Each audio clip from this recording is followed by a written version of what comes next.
está governando sobre tudo e sobre tudo.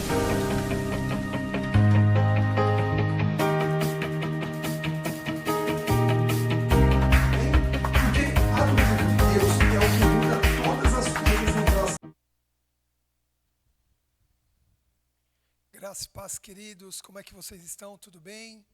Sejam bem-vindos a mais uma aula da nossa jornada bíblica no livro de Atos dos Apóstolos. Temos aprendido muito a respeito do evangelismo, a respeito do papel da igreja e principalmente da estrutura da igreja, porque essa foi a igreja que o Senhor Jesus deixou.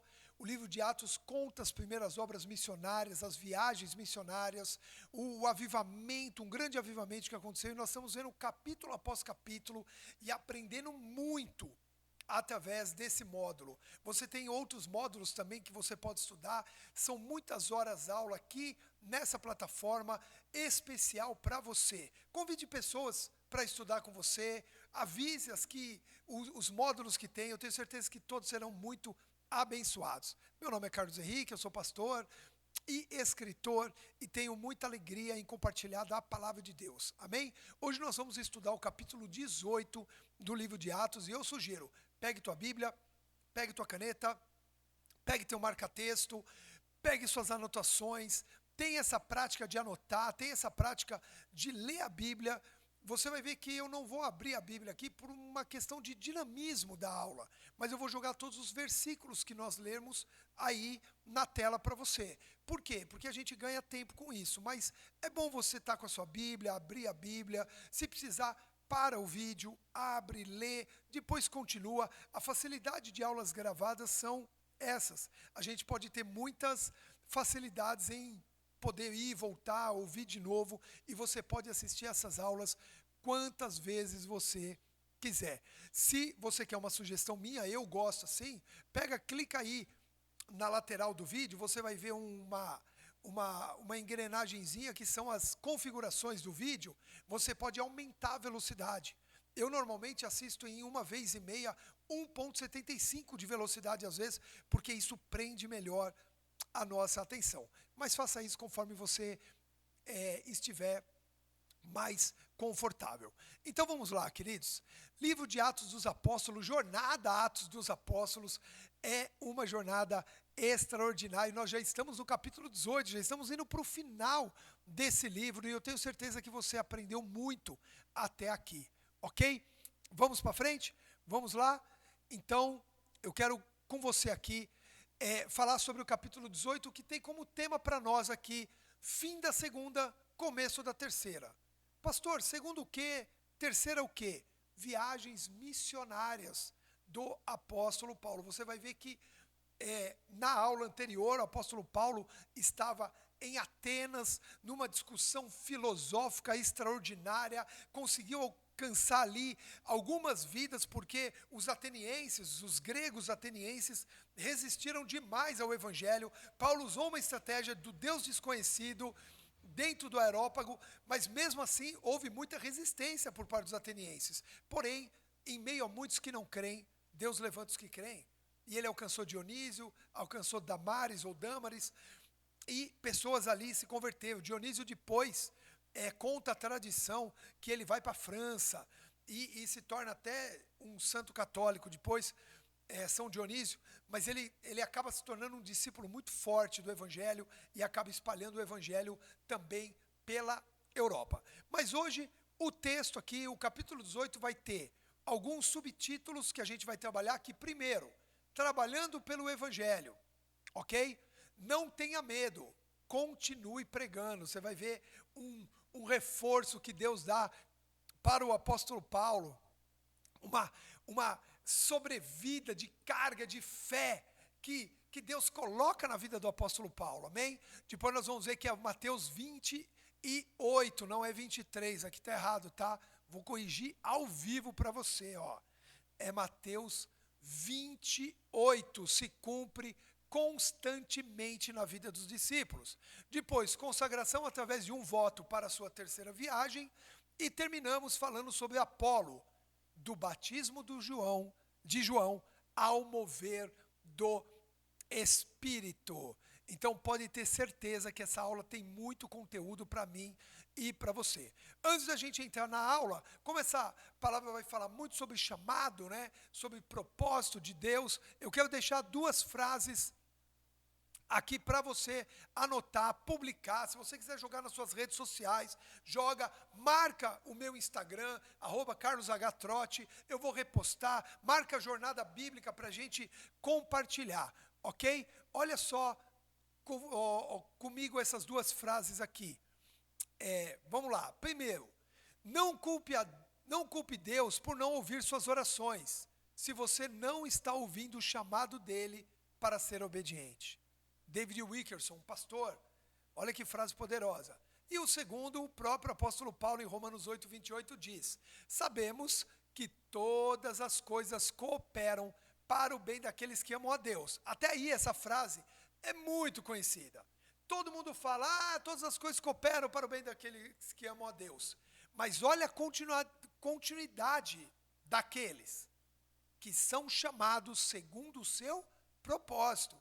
Então, primeiro sim, as coisas cooperam para quem ama Deus, mas também que é chamado segundo o seu propósito. E eu sei que através dessa aula, Deus vai falar ao teu coração, Ele tem chamado para você, Ele tem propósito para a sua vida. Amém? Vamos lá então ler o livro de Atos dos Apóstolos, capítulo 18.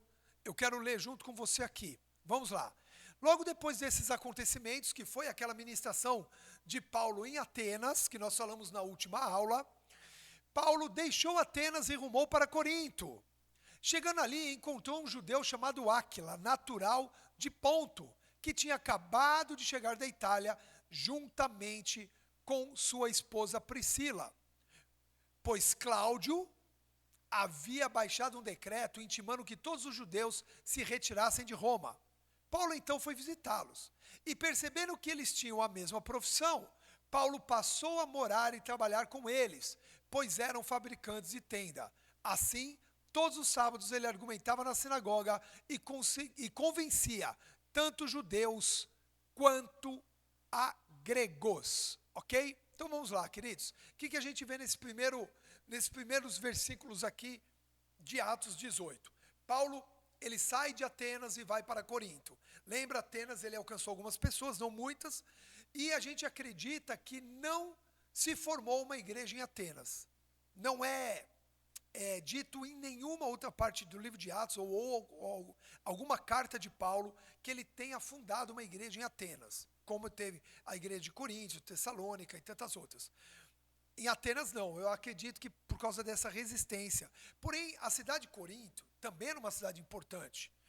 Naquela época, só para você entender o contexto social, econômico, Corinto era a segunda cidade que tinha o maior número de Jogos Olímpicos. Lembra que os Jogos Olímpicos nasceram na Grécia, em Atenas, mas Corinto também tinha os seus Jogos Olímpicos, então era um lugar muito importante daquela época. Aí diz que ele chega em Corinto e ele conhece um casal, Áquila e Priscila. Eles tinham sido expulsos de Roma por um decreto de Cláudio. Acredita-se que, assim, né? Esse decreto, a história conta, que era uma briga por causa de um tal de Crestus, que a gente acredita ser uma variação do nome Christus, que é Cristo. Acredita-se que por causa de judeus, a discórdia entre judeus e cristãos, Cláudio, que era imperador romano, falou, eu não quero saber nem disso nem daquilo, então vai todo mundo embora. E expulsa judeus, expulsa cristão, tudo de Roma, porque ele não queria ter que arcar com essa demanda.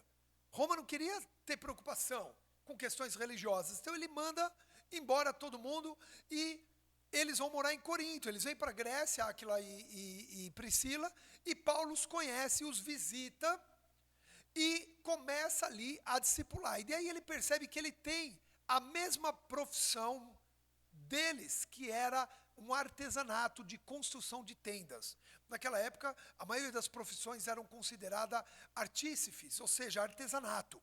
E Paulo começa a trabalhar com eles. O que eu quero compartilhar com vocês aqui, queridos? Duas coisas que a gente percebe nessa atitude do apóstolo Paulo de começar a trabalhar com Priscila e Áquila.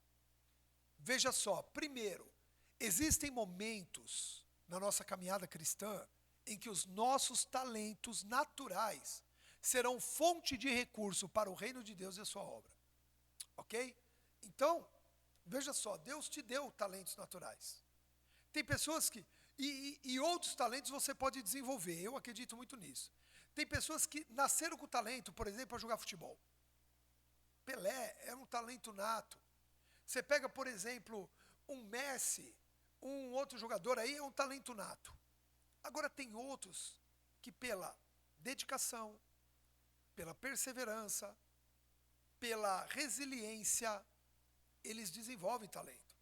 Tem um jogador cristão chamado Kaká, e ele talvez não tenha o mesmo talento nato de Pelé, Messi, Maradona, Cristiano Ronaldo. Mas ele sempre foi um jogador muito dedicado. E posso te falar qual foi o fruto da dedicação dele? Ele desenvolveu esse talento pela dedicação, pela postura, pelos princípios, até por ser cristão. E o resultado foi que ele ganhou um dos prêmios mais cobiçados pelos jogadores, que é ser o melhor do mundo. Ganhar a bola de ouro, ganhar lá o título de melhor do mundo numa temporada. Então, veja só, existem talentos que Deus nos dá. E esse talento que Deus te deu, ele pode se tornar uma fonte de recurso para o reino de Deus e a sua obra. Paulo tinha um talento com artesanato. Além de ser um pregador, além de ser um estudante da palavra, porque ele estava estudando para ser rabino, até chegar o momento da conversão dele, nós já falamos disso nesse módulo e em vídeos anteriores. Chegou um momento que Paulo usou de um outro talento que ele tinha, que era construtor de tendas, para trabalhar. E um dos objetivos é que ele não queria ser pesado para as igrejas, para os discípulos. Porque assim, sustentar uma obra não é barato. Sustentar uma igreja não é barato. Hoje eu estou aqui na cidade americana, cuidando de uma igreja a qual eu fui enviado. E deixa eu te falar uma coisa, tem custos e custos altos. Tem aluguel, tem custos fixos, tem custos variáveis, tem não é salário, né? Tem um outro nome, agora fugiu, que a prebenda, que seria ajuda de custo do pastor. Sim, porque o pastor precisa dedicar à obra. Mas tem momentos em que esse próprio pastor ele pode desenvolver ou trabalhar em talentos que ele tenha para ajudar nesse propósito, para jamais ser pesado. E veja que Paulo, ele trabalha nesse sentido, ele nunca quis ser pesado. Olha o que a gente primeiro aprende com... deixa eu voltar um aqui para você, só um minuto. Tem 2 versículos que falam disso. Deixa eu só pegar aqui que eu vou ler para vocês. O primeiro, você pode anotar aí, 1 Coríntios 11, 9. Primeira carta aos Coríntios 11, 9, olha o que Paulo diz.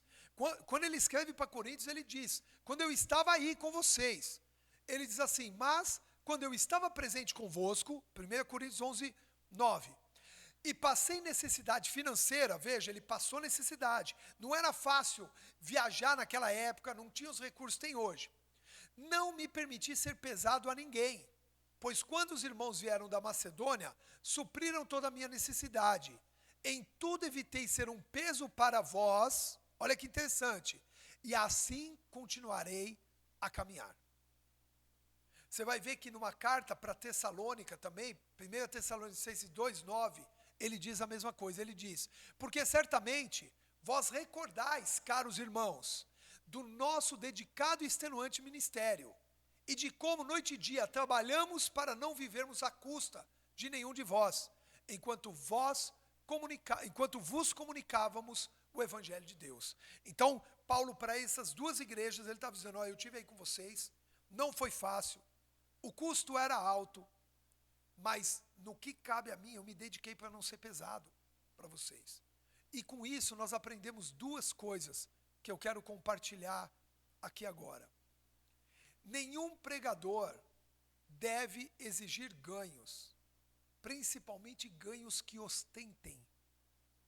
Queridos, estamos numa época, estamos numa geração onde infelizmente há muita ostentação na vida dos pastores, dos pregadores. Até porque o conceito social hoje exige isso. Pastores com roupas, com relógios que sejam da moda. Sim, tudo isso pode ser bom, mas não pode ser o principal. E pastores não podem exigir ganhos.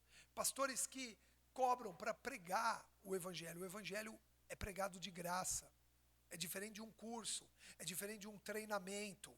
Vai lá dar um treinamento, ok. Vai lá dar um curso, ok. Tudo para você poder dar um curso, você tem que ter estudado, você investiu. Então, nada errado pedir, custar alguma coisa. Agora, a pregação do evangelho não pode ter custo. O culto de domingo não pode ter preço. O evangelismo na rua não pode ter preço. Isso precisa ser dado, porque aquilo que de graça nós recebemos de graça, nós devemos compartilhar. E é nisso que eu acredito. Então, primeiro, nenhum pregador deve exigir ganhos, principalmente que ostentem. E segundo, se você tem um trabalho secular, isso não impede do teu ministério crescer.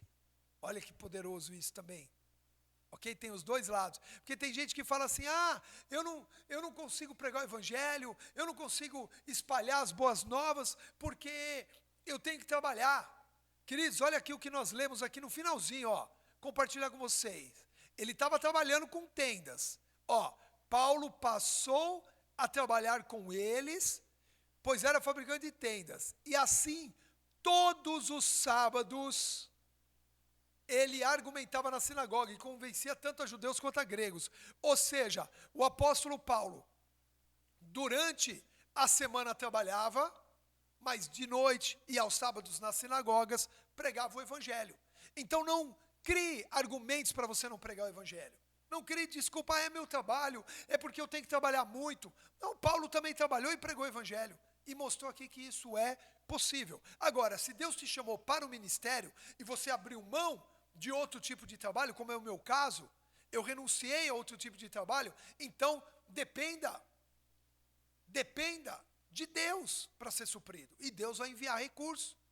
Paulo mesmo, em vários momentos, ele testemunha. Olha, não só uma, mas 2 vezes vocês me mandaram. E eu estou suprindo de tudo, fica tranquilo. Porque eu sei que o povo estava querendo mandar mais. Ele falou, não, está tudo bem, Filipenses. Vocês têm se associado comigo nesse propósito. E eu quero dizer que o que me importa não é o que vocês estão mandando, mas é o fruto que aumenta o teu crédito. Porque vocês são generosos. Porque vocês entenderam a importância de me deixarem supridos para que eu possa continuar fazendo o que Deus me chamou. Amém? E isso é importante que a gente saiba, entenda, conheça, em nome de Jesus. Amém? Até aqui tudo bem? Mão para frente? Então, vamos lá, vamos continuar aqui no capítulo 18 de Coríntios. Vamos para frente, vou abrir aqui. Depois, aí, então ele continuou pregando na sinagoga, pregava aos sábados e continuava trabalhando com Áquila e Priscila. Aí o que acontece no versículo 5 em diante? Depois que Silas e Timóteo chegaram da Macedônia, Paulo começou a consagrar todo o seu tempo ao ensino da palavra, explicando aos judeus que Jesus é o Messias. Vamos lá. Contudo, versículo 6. Como estes se opuseram e proferiram insultos graves, Paulo sacudiu a roupa e sentenciou: caia sobre as vossas cabeças toda a responsabilidade de vossas faltas. Eu estou inocente quanto ao meu dever, e de que agora em diante vou dedicar-me aos gentios. Então, saindo da sinagoga, Paulo dirigiu-se à casa de Tício Justo, homem que obedecia a Deus e morava ao lado da sinagoga. Crispo, que era administrador da sinagoga, creu no Senhor, ele e toda a sua casa, e da multidão dos coríntios que o ouviam, muitos criam e eram batizados. Numa certa noite, o Senhor falou com Paulo por meio de uma visão, dizendo: não tenhas medo, continua pregando e não te cales, pois eu estou contigo e nenhuma pessoa ousará fazer-te mal ou ferir-te, porquanto muita gente tenho nessa cidade.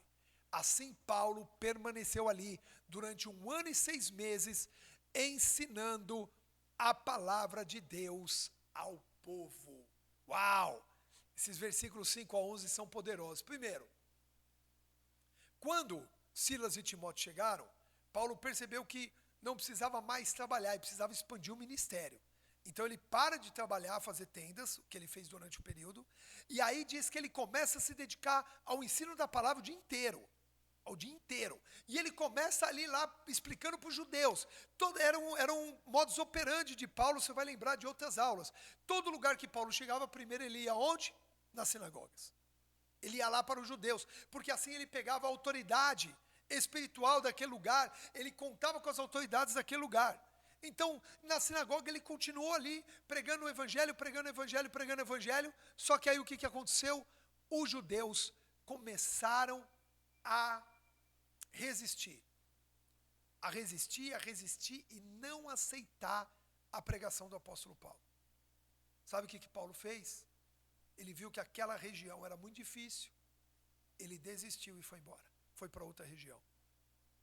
Não, só que não, ele não fez isso, ele mudou a estratégia, ele bateu, sacudiu a roupa e falou, olha, eu estou inocente quanto à obra, porque eu vim aqui falar de Jesus para vocês. Vocês não quiseram ouvir. Eu então vou me dedicar aos gentios. Agora, olha o que isso nos ensina. Às vezes, a oposição em um lugar faz você mudar a estratégia, mas nunca desistir do lugar. Compreendeu?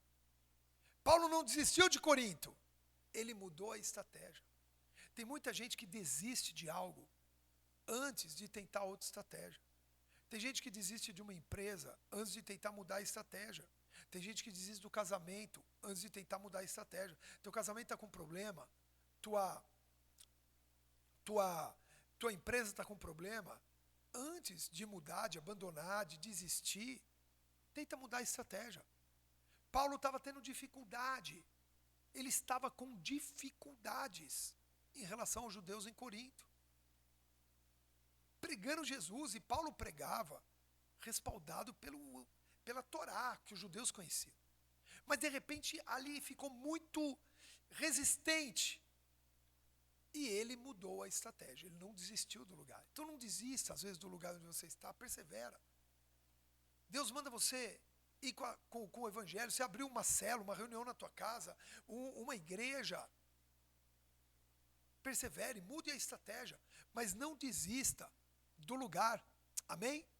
Aí o que acontece? Ele vai morar na casa de Tício Justo, que era do lado da sinagoga, era uma estratégia, porque ele queria manter aquela relação próxima. Ele não deixou de frequentar a sinagoga aos sábados, porque Paulo era judeu, ok? Era costume deles ir na sinagoga de sábado. E Crispo, tanto que ele continuou indo na sinagoga, que Crispo, que era o chefe da sinagoga, porque toda a sinagoga, deixa eu explicar para você, funcionava da seguinte forma: tinham os escribas, tinham aqueles que oficiavam, os fariseus que se oficiavam no sacerdócio ali da sinagoga, mas tinha um homem que era o chefe da sinagoga. Por exemplo, qual é um chefe famoso da sinagoga que teve uma experiência com Jesus? Jairo. A qual Jesus ressuscitou a sua filha de 12 anos. Quem lembra dessa passagem? Quem que era? Jairo era chefe de sinagoga. O que era o chefe da sinagoga? Ele era tipo um administrador, um gerente da sinagoga. E o que acontece? Crispo, chefe da sinagoga, creu no Senhor com toda a sua família. E aí diz que muitos coríntios iam acreditando e também iam sendo batizados. E aí o que acontece? Paulo, ele vem e tem uma visão, tem um sonho, tem uma experiência com Deus, onde Deus aparece para ele e diz: continua pregando, porque eu serei contigo. E aí isso confirma, queridos, que Mateus 28, de 18 a 20, continua se cumprindo.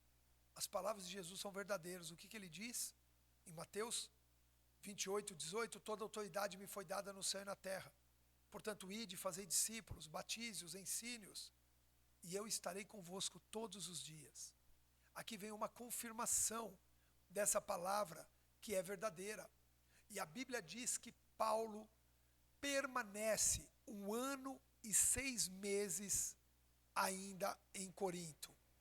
Permanece 1 ano e 6 meses ainda em Corinto, ensinando a palavra, e muita gente se converte.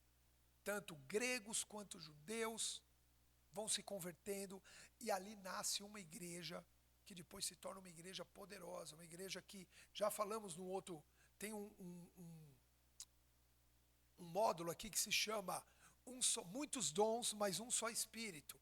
E a igreja de Coríntios se movia nos dons espirituais, é bem interessante, vale a pena assistir esse módulo. E a gente vê nascer uma igreja muito forte, uma igreja muito grande em Corinto, uma igreja muito rica também, uma igreja muito próspera, porque a cidade de Corinto era uma cidade muito forte, muito próspera, amém? Então o que a gente vê? A gente vê Paulo obedecendo a visão de Deus, amém?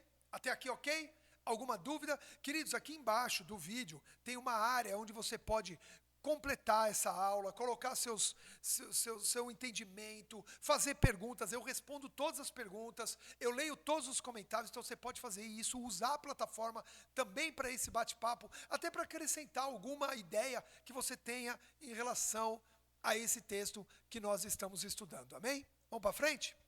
Aí Atos 18:12 continua dizendo assim: quando, porém, Gaio era procônsul de Acaia, os judeus se levantaram unânimes contra Paulo e o conduziram ao tribunal protestando. Este persuade os homens a adorar a Deus de uma forma contrária à lei. No momento em que Paulo daria início à sua defesa, ou seja, ele foi levado a um tribunal, Gaio os admoestou. Se em realidade houvesse aos judeus alguma afronta grave ou crime, certamente com razão eu os ouviria. Entretanto, visto que se trata de uma questão de palavras e nomes da sua própria lei, ora, resolvei isso vós mesmos, pois não quero me dispor a ser juiz desses assuntos. E ordenou que todos fossem expulsos do tribunal. Então todos se voltaram contra Sóstenes, administrador da sinagoga, de Acaia, e o espancaram em frente ao tribunal. Contudo, Gaio não expressou qualquer perturbação diante desse episódio. Ok? Então, o que a gente vê aí? Queridos, presta atenção ao que eu quero falar. Primeira coisa que eu quero falar para vocês. Não é porque alguém obedece à visão de Deus que tudo tem que dar certo. Veja, Paulo ficou em Coríntios, obedeceu à visão de Deus, mas teve contratempo. Foi preso, foi levado a tribunal. Pregar o evangelho, queridos, olha, está escrito aqui, é uma guerra a ser travada.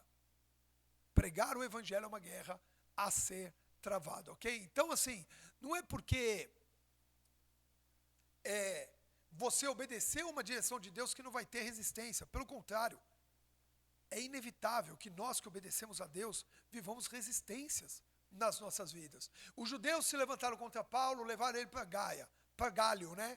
Porém, Gálio falou assim, deixa eu falar uma coisa, vocês estão com palavras e frases da lei de vocês, religiosas, eu não tenho nada a ver com isso.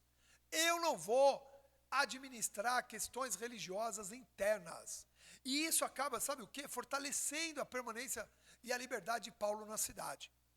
Quando o procônsul libera Paulo, Paulo ganha mais força para continuar pregando o evangelho. O que era isso? Era o aviso de Deus, o sonho que Paulo teve, onde Deus diz, olha, ninguém vai te fazer mal.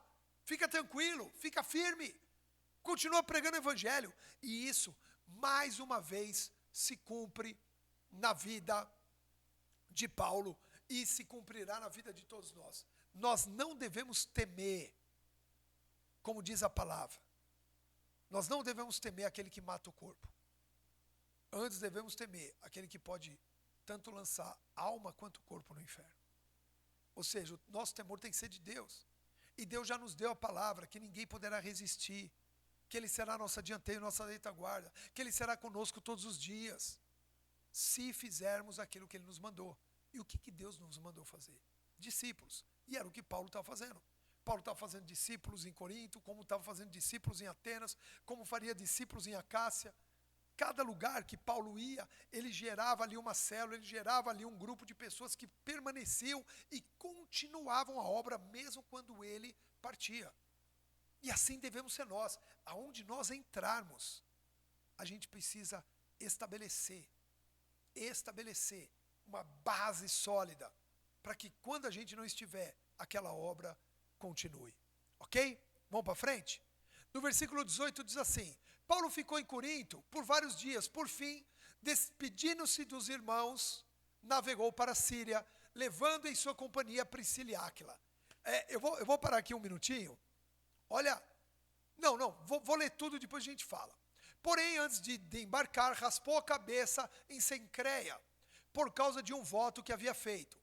Chegaram então a Éfeso, onde Paulo deixou Priscila e Áquila. Ele, no entanto, depois de entrar na sinagoga local, começou a pregar para os judeus.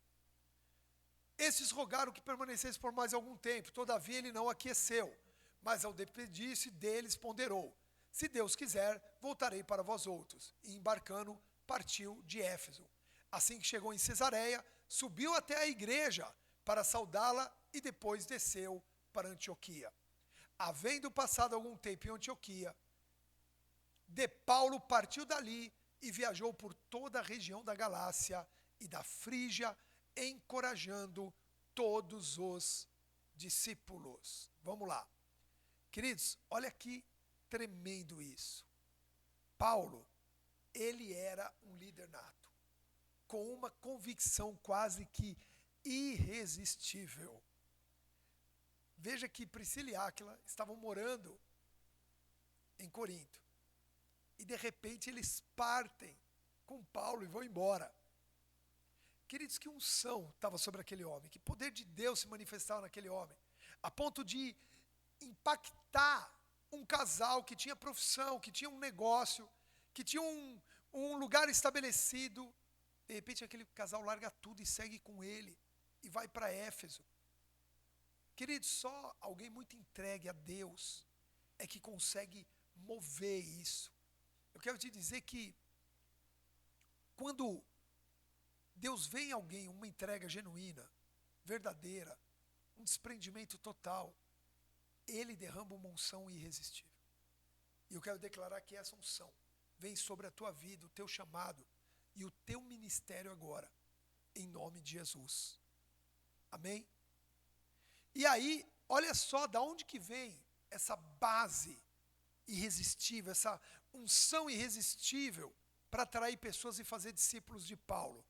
Olha só, ele se consagrava para fortalecer o chamado. O que nós lemos aqui? Que antes dele partir para a terceira viagem missionária dele, ele foi e fez um voto, raspou a cabeça, se expôs, sabe, fez um voto para que todos vissem: olha, eu estou o raspar a cabeça diz respeito a uma humilhação, a um se colocar totalmente na dependência de Deus. Ele tinha uma vida de oração e jejuns, ele tinha uma vida de renúncia. Queridos, nós precisamos renunciar a tanta coisa ainda, se queremos que Deus nos use na sua totalidade. Às vezes a gente quer usar, a gente quer ser usado por Deus, mas não renuncia com tudo, não entrega tudo, fica sempre com reservas em relação a se entregar a Deus. E a gente vê que Paulo se entregava. Aí continua dizendo que ele passa rapidamente por Éfeso, onde ele prega na sinagoga, é bem recebido, mas não permanece ali muito tempo. Mas ele deixa Priscila e Áquila lá. Olha como Paulo era estratégico.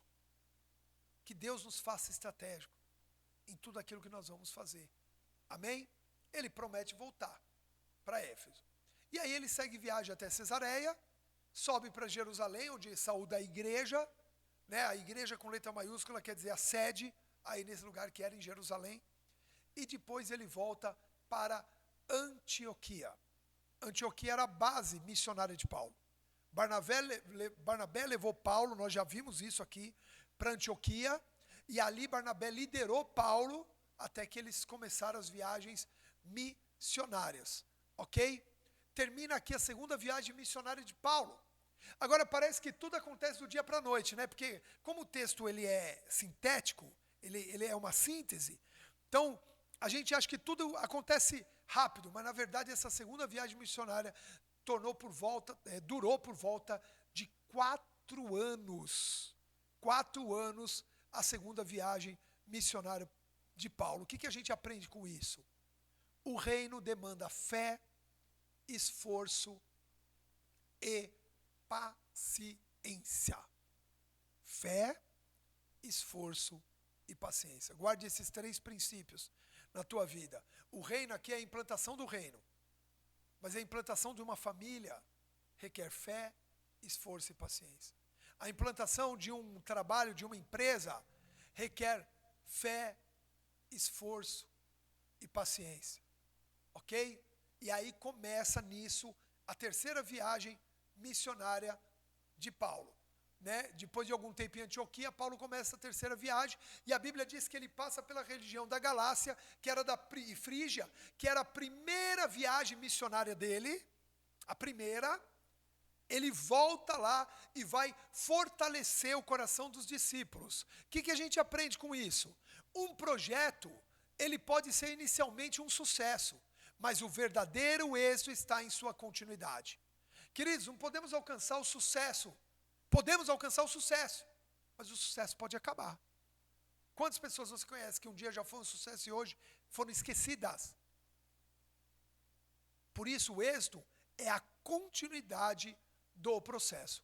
Paulo, ele era um homem, queridos, perspicaz, que entendia essa questão e trabalhava para consolidar as obras que Deus confiou a ele.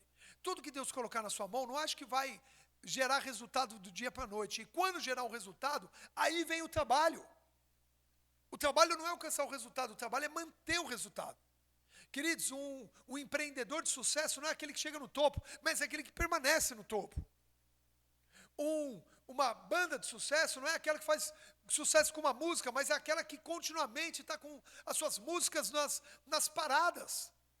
Esse é o verdadeiro êxito, na verdade, porque não existe a palavra sucesso na Bíblia, mas a palavra êxito existe. Sucesso, na verdade, é até interpretado errado, porque a gente vê sucesso como uma coisa imediata, aqui para agora, mas não, sucesso é do mesmo radical de sucessão, é para quem eu vou deixar o meu legado. E agora? Você se considera uma pessoa de sucesso? Ah, sim, pastor, eu cheguei no meu auge. Não, o sucesso é o auge que você vai deixar para a tua sucessão, para aqueles que vêm depois. É isso que Deus está falando conosco aqui. Amém? Vamos para frente? Até aqui tudo bem? Quantos estão recebendo essa aula? Põe um amém aqui embaixo para eu saber. Amém? Vamos lá, vamos continuar. Atos 18, 24 diz assim: enquanto isso, chegou a Éfeso um judeu. Veja aqui, Paulo deixa Priscila e Áquila em Éfeso e vai para Antioquia, vai embora. Nesse período, enquanto Paulo está voltando para Cesareia, indo para Jerusalém, indo para Antioquia e indo para a região da Galácia e da Frígia para consolidar a primeira viagem missionária dele, em Éfeso chega um homem, um judeu, vamos lá ler aqui, natural de Alexandria, chamado Apolo, nome grego. Homem eloquente que acumulava grande experiência nas escrituras. Versículo 25. Fora instruído no caminho do Senhor e com notável fervor pregava e ensinava com exatidão a respeito de Jesus, ainda que tivesse apenas o conhecimento do batismo de João. Apolo, portanto, começou a pregar com ousadia na sinagoga. E assim que Priscila e Áquila o ouviram, convidaram-no para uma visita à casa deles e lhe explicaram com acerto e com clareza o caminho de Deus. O caminho, você lembra que era, vou até sinalizar aqui, ó. O caminho era como eles eram conhecidos, né? Eram o do caminho, porque Jesus disse, eu sou o caminho. Versículo 27, então, desejando ele viajar para Caia, os irmãos o animaram e escreveram aos discípulos solicitando que o recebessem. Quando chegou esse Apolo, ele auxiliou muito aos que pela graça haviam crido, porquanto refutava veementemente os judeus em debates públicos, provando por meio das escrituras que o Messias é Jesus. Olha que tremendo isso. O que acontece aqui nesse processo? Chega Apolo. Apolo vem de Alexandria. Alexandria, queridos, era um dos polos culturais da época. Tanto que a famosa biblioteca de Alexandria ficava lá. Então de lá vinham pessoas muito estudadas. E Apolo era um judeu que havia Cristo em Jesus, conhecia o batismo de João e tinha muita eloquência, falava muito bem, pregava muito bem, impactava com a sua pregação.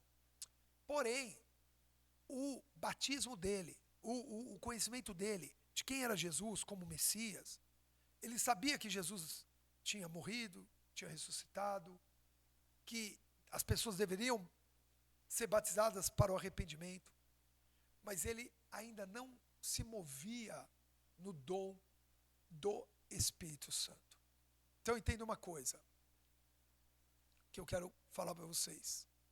Aqui, ó.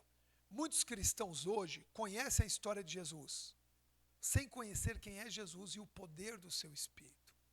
Veja que Apolo conhecia Jesus, sabia a história, já tinha até sido batizado para o arrependimento, sabia que Jesus perdoava pecados, mas não sabia que o mover que o consolidaria para a eternidade dependia do Espírito Santo. Então, o que acontece? O que a gente vê nesse momento?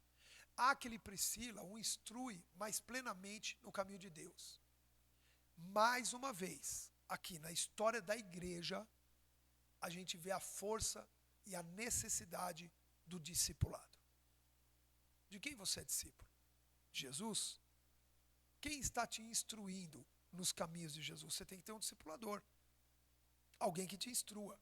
Veja que Apolo já pregava sobre Jesus e com eloquência. Mas mesmo assim ele precisava ser discipulado. O apóstolo Paulo foi o apóstolo que foi. Não pelo conhecimento e a unção, mas porque primeiro ele se permitiu ser discipulado por Barnabé. Ele foi discípulo primeiro. E esse é um dos maiores segredos de quem quer servir a Jesus e ter êxito no seu ministério. Nunca deixar de ser discípulo. Amém?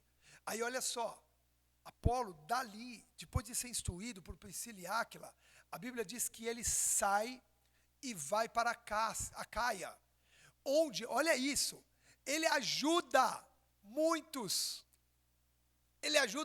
cristãos lá, crentes, e refuta publicamente os judeus, provando pelas Escrituras que Jesus Cristo era o Cristo, ou era o Messias. Você sabe que Cristo quer dizer ungido, Messias também, né? Christus é latim e Messias, né? Mashiach é hebraico, mas quer dizer a mesma coisa. Então, queridos, o que a gente percebe com isso? Eu quero compartilhar com vocês aqui. O resultado do discipulado. Veja que Paulo discipulou Áquila e Priscila, judeus que criam em Jesus, mas estavam sozinhos. Esse discipulado gerou neles o caráter missionário, e eles foram para Éfeso. Lá eles discipularam Apolo, e Apolo de lá foi para Caia e começou a discipular. Olha o resultado do discipulado. Um discípulo maduro, que começa a ajudar na obra, trabalhando a favor do reino, influenciando vidas e refutando o que é contrário à verdade de Jesus. Então veja só, o discipulado primeiro gera um discípulo maduro. Opa, aqui não vai dar, ficou ruim esse. Vamos pôr outra cor aqui. Aí, primeiro gera um discípulo maduro, depois ele vai ajudar na obra, olha isso.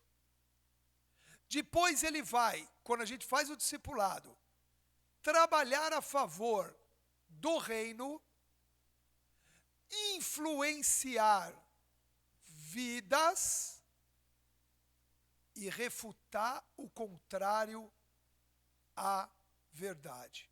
Olha por que, deixa eu pegar uma outra cor aqui, olha por que fazer discípulos é o chamado que Jesus deixou para mim e para você.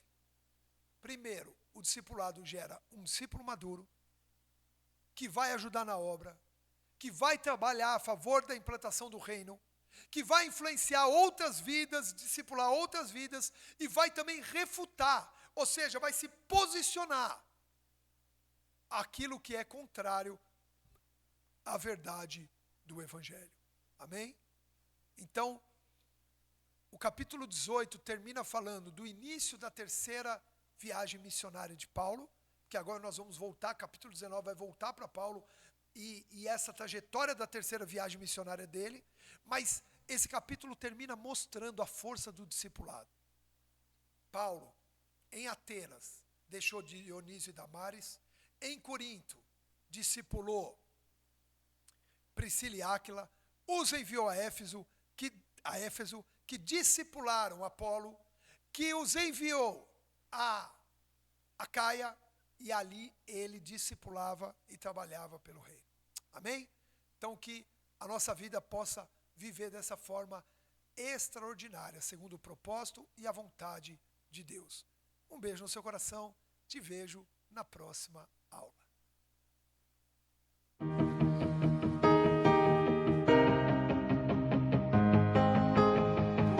Está governando sobre tudo